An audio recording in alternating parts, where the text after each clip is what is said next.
इससे पहले हमने प्रागैतिहासिक काल शुरुआत किया था। प्रागैतिहासिक काल को तो हमने समाप्त कर चुके हैं। आज हम जो जो हमारा जो टाइटल है सिंधु घाटी सभ्यता, इंडस वैली सिविलाइजेशन के बारे में पढ़ेंगे।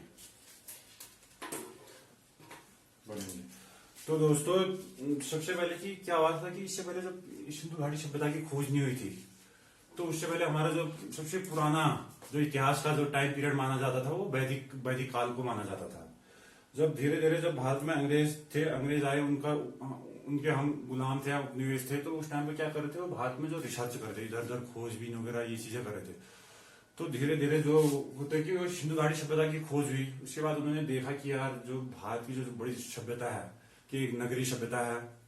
सबसे पहले यहाँ की वेल प्लान जो है नगर नियोजन, ये चीज देखा तो उन्होंने कहा यार भारत के जो पूर्वज है इतने महान थे कि एक जो है सिस्टमेटिक ढंग से जो है नगरों में रहते हैं, पहले से प्लान किए गए। तो आज हम जो है सिंधु घाटी सभ्यता के बारे में पढ़ेंगे। तो सिंधु घाटी सभ्यता के बारे में सबसे पहले हम उसकी भूमिका रखेंगे कि शुरुआत कहाँ से हुई, और उसके बाद हम कि उसका जो है कालक्रम के बाद नामकरण सिंधु घाटी सभ्यता या हड़प्पा सभ्यता क्यों बोला जाता है उसको, और उसके बाद हम उसकी विशेषता हो गया और भौगोलिक विस्तार, और क्या कहते हैं उद्भव और विकास। उद्भव और विकास का मतलब यह है कि यार सिंधु घाटी सभ्यता के निर्माता कौन थे, आखिर वो कौन लोग थे, इतिहासकारों का क्या मत है, ये चीज पढ़ेंगे। सबसे पहले हम पहले टॉपिक पर आते हैं कि भूमिका।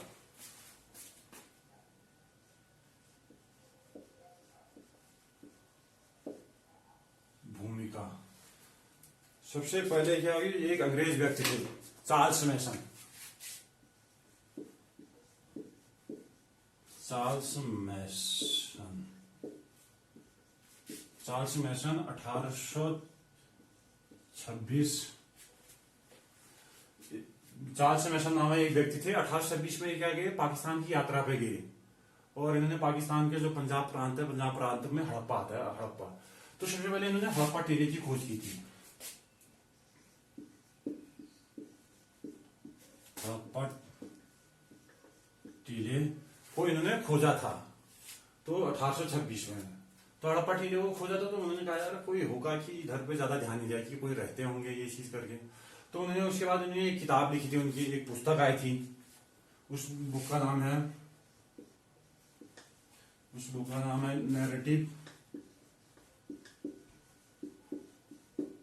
नरेटिव ऑफ वेरियस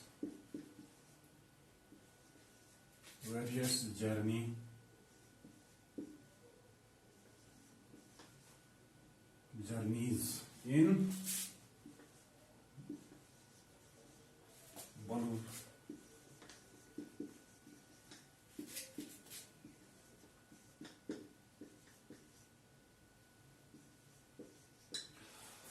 तो उनकी एक किताब प्रकाशित हुई थी 1842 में उसके बाद। तो किताब का नाम था narrative of various journeys in Balochistan, Afghanistan and the Punjab नाम एक पुस्तक थी। तो उन्होंने क्या किया, जो हड़प्पा टीले की खोज की थी तो उसके बारे में लिखा था उन्होंने। सबसे पहले ये पूछा भी जाता है कि यार सबसे पहले इस बुक में जो है हड़प्पा सभ्यता के बारे में लेख लिखा गया था। तो उसके बाद धीरे धीरे करते हुए उन्होंने ज्यादा कोई ध्यान नहीं दिया। उसके बाद जो है एक ब्रिटिश इतिहासकार थे कि पुरातत्वविद अलेक्जेंडर कनिंघम।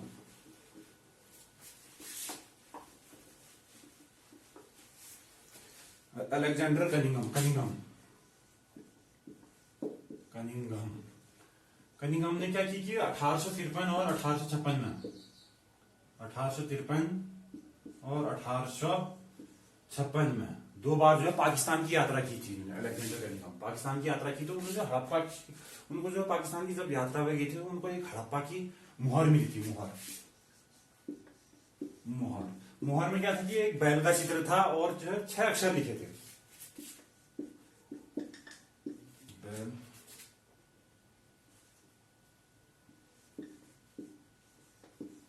6 अक्षर वाली उनको मुहर मिली। तो उन्होंने देखा कि यार आखिर 6 अक्षर बैल है। तो उसके बाद भी वहां पे उन्होंने ज्यादा कोई ध्यान नहीं दिया कि हमको ये मुहर मिली है जो उस पर बैल और अक्षर वाला, उस पर ध्यान दिया कि कुछ तो है इधर पे।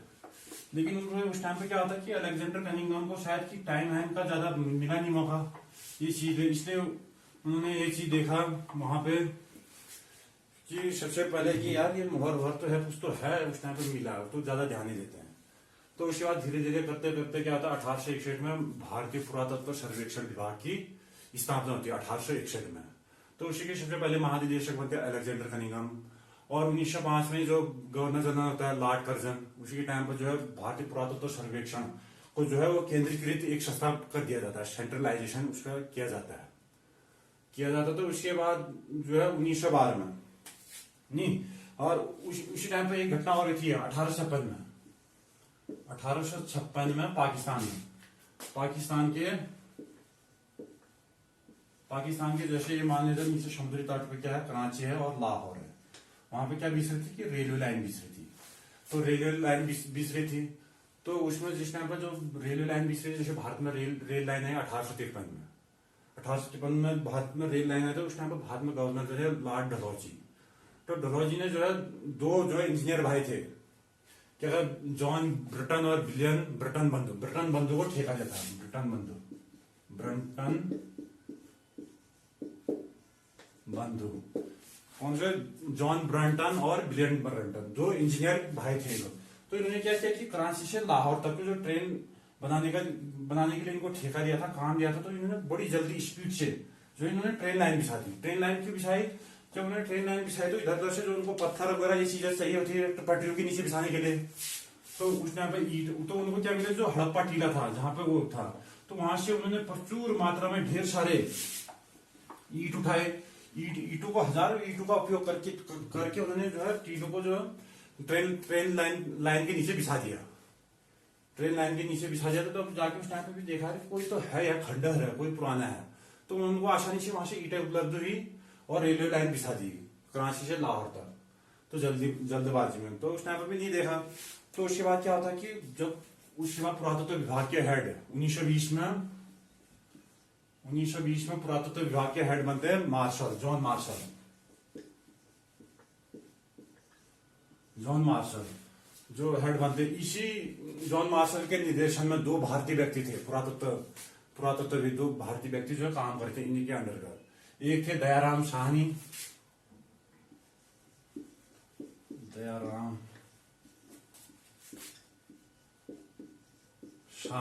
और राखलदास बनर्जी।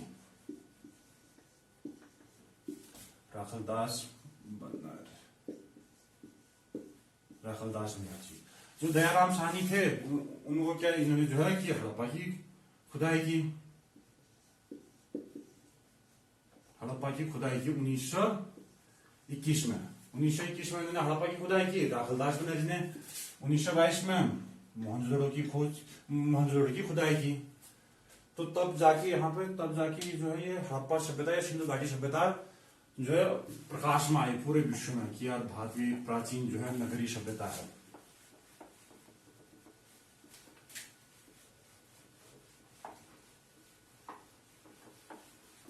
तो इसके बारे में हम हड़प्पा सभ्यता या मोहनजोदड़ो, इसके बारे में डिटेल से हम अभी आगे आने वाले लेक्चर में या आने वाले वीडियो में देखेंगे कि हड़प्पा सभ्यता से क्या मिला और क्या कहते हैं ये मोहनजोदड़ो से क्या मिला। बहुत जितने भी स्थल हैं उनके बारे में, उनकी विशेषताएं, उनके बारे में पढ़ेंगे। तो इसके बाद ऐसे करके जो है क्या होती है कि ये सिंधु घाटी सभ्यता या हड़प्पा सभ्यता की खोज होती है। तो इसके बाद आएगा हम इसके कालक्रम में बात करेंगे। सर टाइम पीरियड क्या है?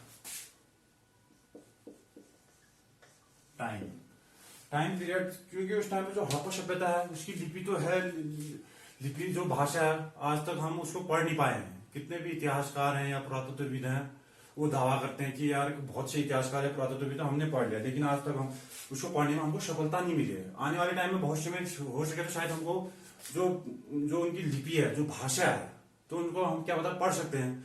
तो हिसाब से उसका जो टाइम पीरियड था, जो कालक्रम है, तो बहुत विवादग्रस्त है। इतिहासकार या पुरातत्वविद एक मत नहीं है। उन्होंने जो है अपने हिसाब से उनका जो है कालक्रम वगैरह ये चीज का दिया है उन लोगों ने कि इतना टाइम पीरियड इसका कालक्रम। जैसे सबसे पहले जो हड़प्पा सभ्यता का कालक्रम बताने वाले जॉन मार्शल थे। मार्शल के अनुसार जो है हड़प्पा सभ्यता का टाइम पीरियड क्या है 3250 बीसी या ईसा पूर्व हो सकते हैं। 3250 ईसा पूर्व से 2850 ईसा पूर्व माना इन्होंने, ईसा पूर्व। इसका जो है जॉन मार्शल के अनुसार 3250 ईसा पूर्व से लेके 2800 ईसा पूर्व जो है कि हड़प्पा सभ्यता का ये टाइम पीरियड बताया इन्होंने, जो इन्होंने शोध किया अपने हिसाब से तब टाइम पीरियड बताया। उसके बाद आपको बताया था रेडियो कार्बन डेटिंग भी थी, C14 के अकॉर्डिंग कि वहां पे जो इसकी कार्बन डेटिंग की गई, वहां पे जो वस्तुएं मिली है हड़प्पा सभ्यता के, तो C14 के अनुसार इसका टाइम पीरियड माना जाता है 2350 BC से लेके 1750 BC।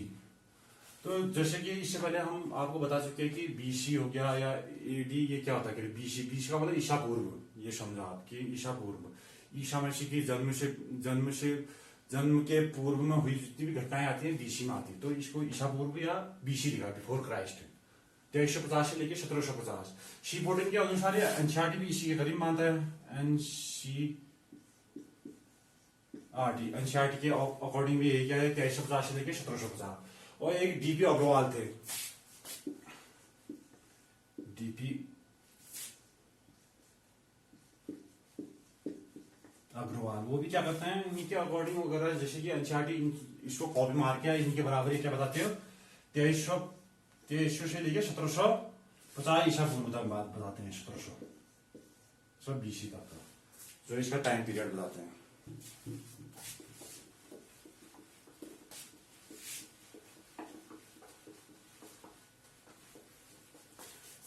भारत के एक इतिहासकार है माधव स्वरूप वत्स, उसके क्वेश्चन में पूछा जाता है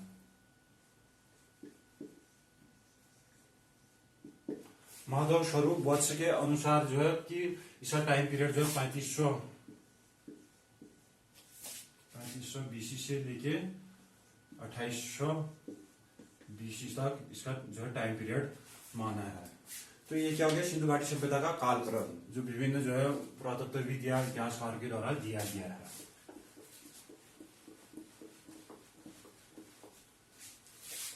तो हाँ, सबसे पहले हमारी जो हड़प्पा सभ्यता की खोज की शुरुआत कहां से हुई, भूमिका उसके बारे में हो गया। उसके बाद हमारा ये क्या हो गया टाइम पीरियड या कालक्रम की हड़प्पा सभ्यता।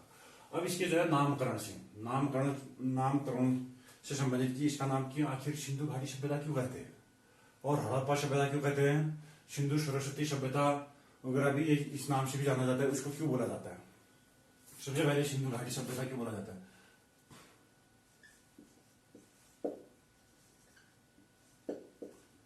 सिंधु घाटी सभ्यता इसलिए बोला जाता है कि जो सिंधु घाटी सभ्यता है, सिंधु नदी है, सिंधु की जितनी भी सहायक नदियां हैं उसी के आसपास क्या है कि जितनी भी ये सभ्यताएं स्थल जो है वहां पर इन्हीं के आसपास मिले, इसलिए इसको सिंधु घाटी सभ्यता बोलते हैं।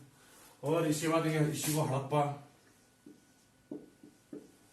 सभ्यता भी बोलते हैं। हड़प्पा सभ्यता की बोलते हैं सबसे पहले कि जिस स्थल की खोज की 1921 में दयाराम साहनी ने जो खुदाई की थी वो हड़प्पा स्थल की खोज की थी, तो इसका नाम जो इसलिए भी हड़प्पा सभ्यता बोलते हैं। आज के टाइम पे भी ये है कि कहीं पे भी जो पहला कोई या इतिहास में या पुरातत्व साक्ष्य या स्थल खोजे जाते हैं तो सबसे पहला स्थल जो खोजा जाता है तो उसी के नाम पर उस सभ्यता या जो भी हुई थी उस टाइम पर उसी के नाम पर जो सभ्यता का नाम रखते हैं। फिर बाद में क्या होने लग गया कि सिंधु घाटी सभ्यता, सिंधु सरस्वती सभ्यता, सिंधु घग्गर सभ्यता, जैसे लोथल हो गया गुजरात में, भोगवा, सरस्वती नदी और बहुत सी नदियों के, जैसे पाकिस्तान में दास हो गया, बहुत सी नदियों में जो है सभ्यताओं की नगर मिलने लगी।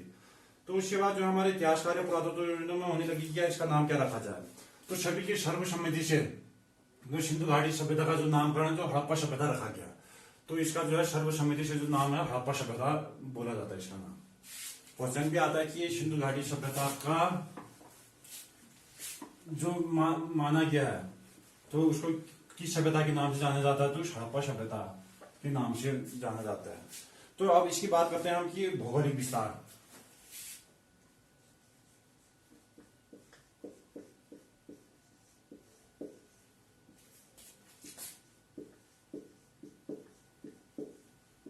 भौगोलिक विस्तार की बात करें तो ये जो है जो सिंधु घाटी सभ्यता या हड़प्पा सभ्यता जो 3 देशों में फैला है, उनके तो 3 देशों में हो गया। सबसे उत्तर में हो गया आपका यह अफगानिस्तान में, पाकिस्तान में और हमारे भारत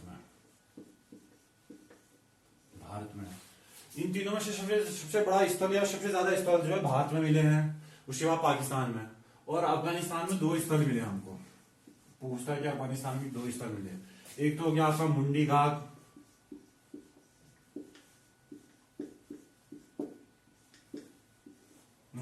दूसरा आपका सुर्तुगुई।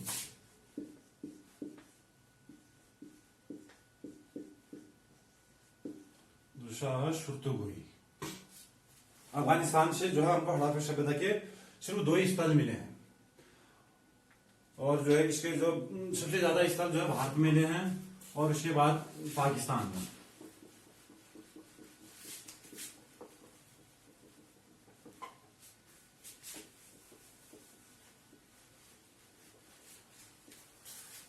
भारत में इसके कम से कम आज तक के करंट खोज तक अभी टोटल जितने भी स्थल हैं कि यहाँ पे 20-2500 स्थल मिल चुके हैं। 2500 स्थल तक लगभग जो है सिंधु घाटी सभ्यता या हड़प्पा सभ्यता की आज तक वर्तमान खोज तक इतने स्थल मिल चुके हैं। तो इनमें से भारत में लगभग तुम्हारे क्या कहते हैं 1200 स्थल मिल चुके हैं। पाकिस्तान में ये क्या कहते हैं लगभग आपके 900 प्लस स्थल हैं, स्थलों की खोज हो चुकी है।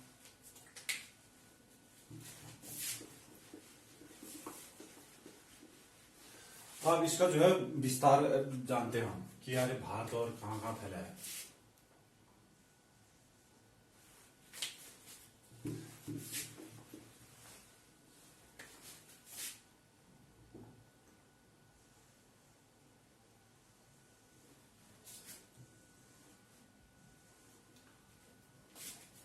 ये उत्तर साइड में, नॉर्थ साइड में जो उत्तरी शहर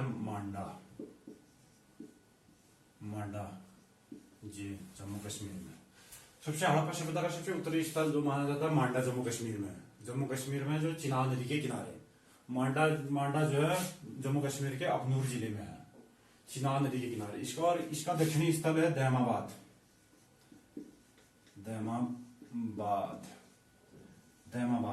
जो स्थल है कि ये जो है महाराष्ट्र में है। महाराष्ट्र के अहमदनगर जिला है, महाराष्ट्र राज्य का जो अहमदनगर जिला वहां पे दैमाबाद है।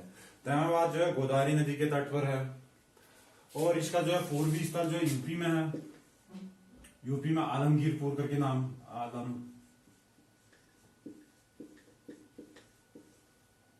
आलमगीर करके जो इसका नाम है यूपी में। आलमगीर जो है हिंडन नदी है, और जो आलमगीर यूपी के जो है मेरठ जिले में है। और इसका जो है पश्चिमी स्थल पाकिस्तान के बलूचिस्तान में सुतका गेंडोर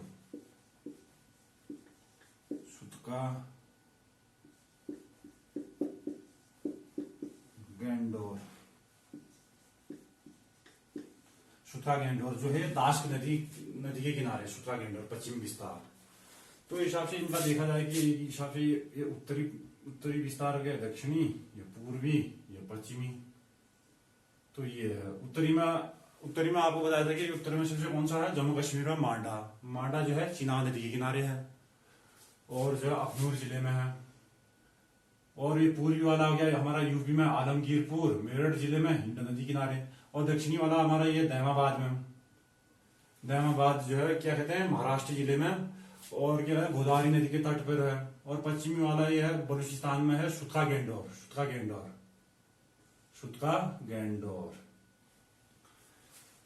तो इसकी स्थिति कैसी कि ये हिसाब से इसका आकार जो भौगोलिक विस्तार है त्रिभुजाकार जो इसकी जो है पूर्व से पश्चिम लंबाई जो है 1600 किलोमीटर है, 1600 किलोमीटर लंबाई में। और इसकी जो चौड़ाई है 1400 किलोमीटर है, उत्तर से दक्षिण 1400 किलोमीटर है।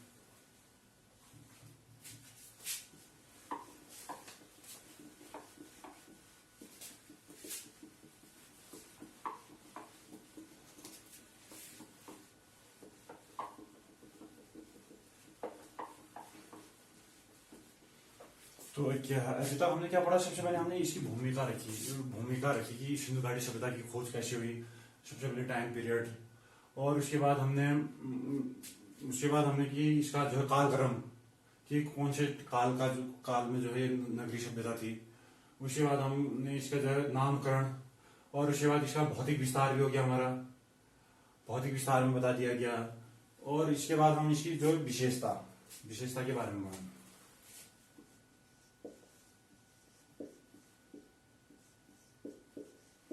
आखिर क्या विशेषता थी, सिंधु घाटी सभ्यता की क्या विशेषता थी, इस बारे में हम जानते हैं। विशेषता क्या थी? सबसे पहले कि ये जो है नगरीय सभ्यता थी, नगरी थी, लोग जो है नगरों में रहते थे। और दूसरी जो है कांस्ययुगीन सभ्यता थी, कांस्ययुगीन भी बोला जाता है, कांस्ययुगीन। कांस्ययुगीन कांस्ययुगीन के मतलब कि ये जो है कांसा जो धातु है उसका प्रयोग करना चाहते हैं। कांसा जो है 80% या 85% जो है क्या करते हैं, तांबा मिक्स करते थे, जो कॉपर, और 15% जो है ये उसमें टीन मिलाते थे। 85% तांबा और 15% जो है उसमें टीन मिला के जो क्या बनता है, कांसा या कांसा। तब एक धातु का उपयोग करते थे ये लोग, तो इसे क्या बोला जाता? कांस्ययुगीन सभ्यता थी, नगरीय सभ्यता थी। और ये कौन है? आद्य ऐतिहासिक, प्रोटो हिस्ट्री।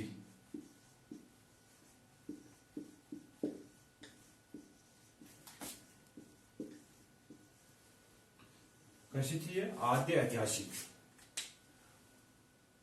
प्रोटो हिस्ट्री, आद्य ऐतिहासिक। नगरीय सभ्यता थी, कांस्ययुगीन थी, और क्या कहते हैं, आद्य ऐतिहासिक थी और कांस्ययुगीन थी, कांसा का प्रयोग करते थे लोग। और क्या थी कि यह मात्र सत्तात्मक सभ्यता थी, जो सिंधु घाटी सभ्यता था मात्र सत्तात्मक इसलिए थी क्योंकि जो भी वहां पर टेराकोटा वगैरह की जो मूर्तियां मिली, या कांसे की मूर्ति मिली या टेराकोटा की मिली, तो किस चीज की मिली? सबसे पहले ज्यादा की महिला, फीमेल की। और क्या कहते हैं, काशी की जो नर्तकी की मूर्ति, जितनी भी ज्यादा सबसे बड़ी मात्रा में जो है महिला फीमेल की जो है हमको क्या मिले, स्टैचू या मूर्तियां या टेराकोटा। इससे पहले मैंने आपको बता चुका है कि टेराकोटा क्या है, कि जो मिट्टी होता है, मिट्टी को जो है पका पुकू के जो चीज बनती है, जो वस्तु बनाते हैं, उसी का जो है, या उन्होंने क्या कहते हैं, एक मूर्ति बना दी, छोटी सी आकृति या मुहर। तो मुहर में भी देखी गई कि सबसे पहले किस चीज की? महिलाओं का, महिला या मातृ देवी। इसलिए इसमें इतिहासकार अनुमान लगाते हैं कि यहाँ पे जो है जो इनका समाज होगा मातृ सत्तात्मक होगा। जैसे आज के टाइम पर हमारा समाज जो है पितृ सत्तात्मक है। पितृ सत्तात्मक मतलब पुरुषों का आधारित है, मतलब समाज में आज भी देखने की पुरुषों की चलती, पुरुष प्रधान समाज है, महिला प्रधान की वजह से। उस टाइम पे कैसा समाज था? महिला प्रधान समाज था। तो अब आते हैं इसका अगले सेशन में हम, कि इसका उद्भव और विकास इंपॉर्टेंट है। उद्भव और विकास।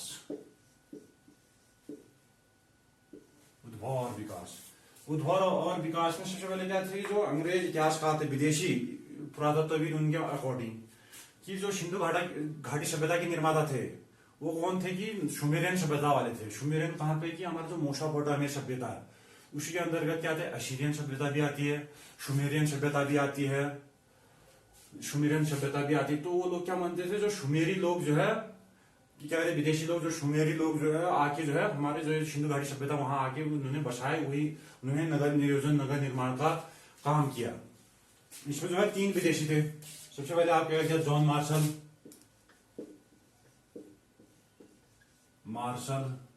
और क्या कहते हैं, गार्डन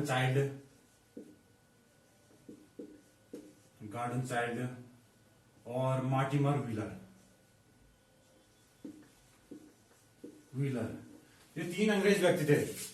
ये 3 अंग्रेज व्यक्ति क्या कहते थे कि जो हड़प्पा सभ्यता के निर्माता थे, निर्माणकर्ता थे, वो कौन थे? सुमेरियन लोग थे। यहाँ पे जो हड़प्पा सभ्यता निर्माता के कौन थे? सुमेरियन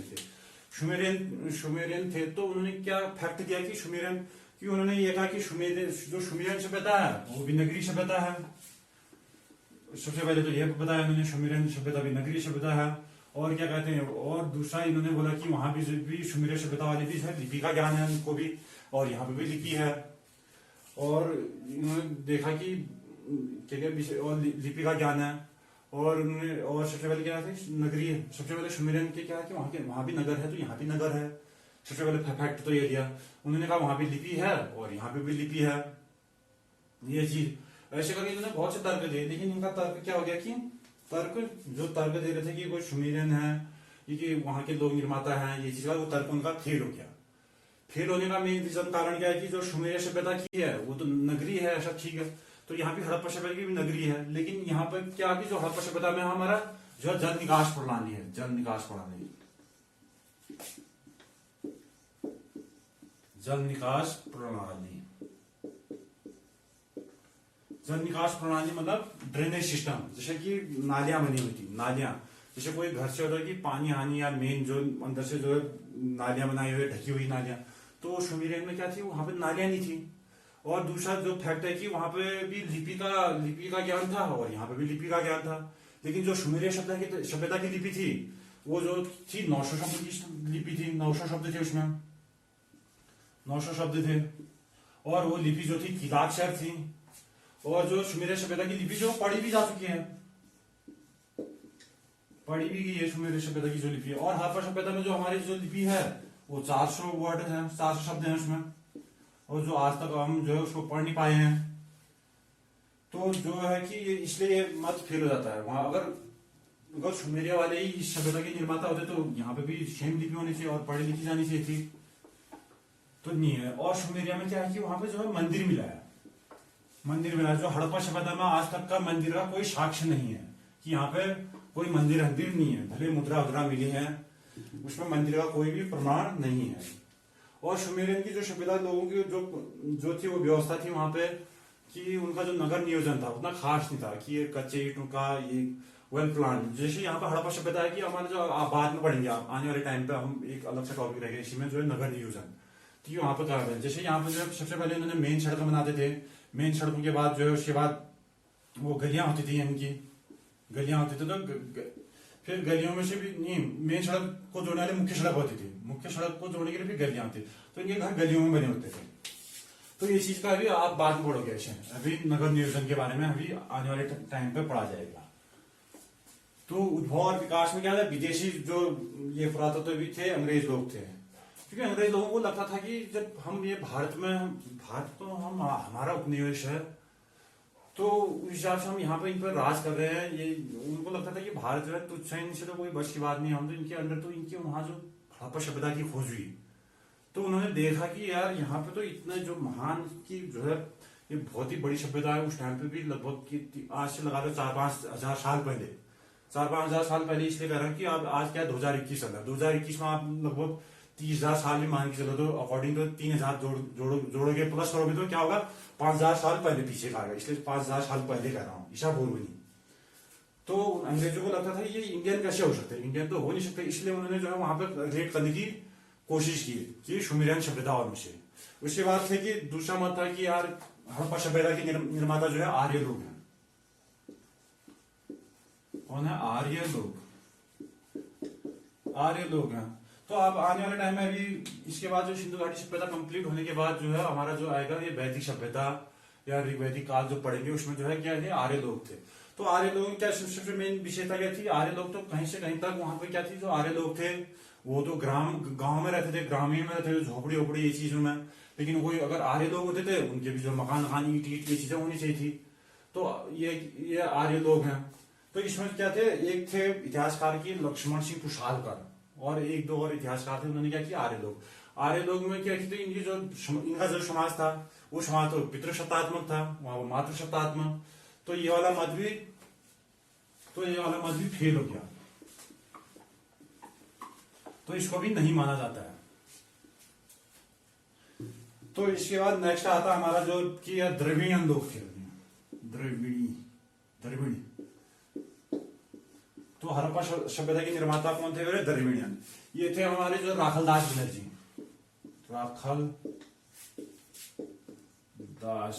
राखलदास बनर्जी इतिहासकार थे, जो कि उन्होंने क्या किया कि और कि ये जो है हड़प्पा सभ्यता के मेन निर्माता तो कौन थे, द्रविड़ियन थे। तो जो ये मत होता है कि ये जो है ये मत सिद्ध साबित होता है कि हड़प्पा सभ्यता के निर्माता कौन थे, द्रविड़ियन लोग थे। द्रविड़ियन लोग कैसे थे कि जो उनके डीएनए वगैरह ये चीज का, उनकी हड्डियां ये चीजें, खान पान वगैरह ये चीजें जो उनसे मैच करता था। तो आज के टाइम पे प्रूव हो चुका है कि जो हड़प्पा सभ्यता के निर्माता थे द्रविड़ियन जो अभी आज के टाइम में हमारे साउथ इंडिया में ये चीज है, द्रविड़ियन लोग यहाँ पे इनके निर्माता थे। तो इस हिसाब से हमारा जो मेन मत होता है ये द्रविड़ियन लोग होना सक्सेसफुल हो जाता है। कि तीनों में से हड़प्पा सभ्यता के निर्माणकर्ता कौन थे? द्रविड़ियन लोग थे।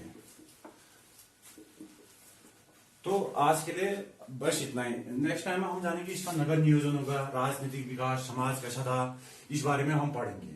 इससे पहले मैंने लास्ट वीडियो में आपको जो है एक चीज बता रहा था, सन से रिलेटेड था। सन से रिलेटेड उस टाइम पे क्या था? बीसीए कर रहा था, बीसीए, और बीसीए की जगह जो है बीसीई होगा, बीसीई। उस टाइम में क्या हो रहा है? बिफोर कॉमन एरा, या बीसीई बिफोर कॉमन एरा, ये सही होगा। ये उस टाइम पे मैंने ये कर दिया था, ये गलती से हो गया था। उस टाइम पे आपको जो है शानन के बारे में पढ़ा चुका हूँ इस टाइम पे, इसलिए अभी यहाँ पे डिटेल पे नहीं बताऊंगा। जैसे उसके बाद जो है सीई होगा, सीए की जगह सीए बताया था मैंने उस टाइम पे। सीए जो है ये गलत है, सी कॉमन एरा। जो ईसा मसीह के जन्म के बाद की जो घटनाएं हैं वो कॉमन एरा और बीसीए। ईसा मसीह के जन्म से पूर्व की जितनी भी घटनाएं हैं बीसीए, बिफोर कॉमन एरा, इस टाइप से। तो आज हम आपको पढ़ा चुके हैं कि हड़प्पा सभ्यता का उद्भव हो गया, विकास हो गया, भूमिका, उसका कालक्रम, और क्या कहते हैं हड़प्पा सभ्यता के निर्माता कौन थे, और विशेषताएं, ये इन चीजों के बारे में आपको बता दिया गया। इस चीज में सबसे पहले कि यार इसमें से आपको जो है कॉम्पिटिटिव एग्जाम में देने के लिए जो भी कोई क्वेश्चन वगैरह ये चीज जितना पढ़ा है वो कोई भी नहीं छोड़ेगा। आने वाले टाइम में जितने भी स्थल मिले, जैसे मोहनजोदड़ो, हड़प्पा, कालीबंगा, और क्या कहते हैं लोथल, जितने भी स्थल है उनके बारे में डिटेल से आपको पढ़ाया जाएगा कि कहां से क्या मिला, ये चीज के लिए। तो अभी के लिए आपके लिए धन्यवाद। ठीक है, थैंक यू।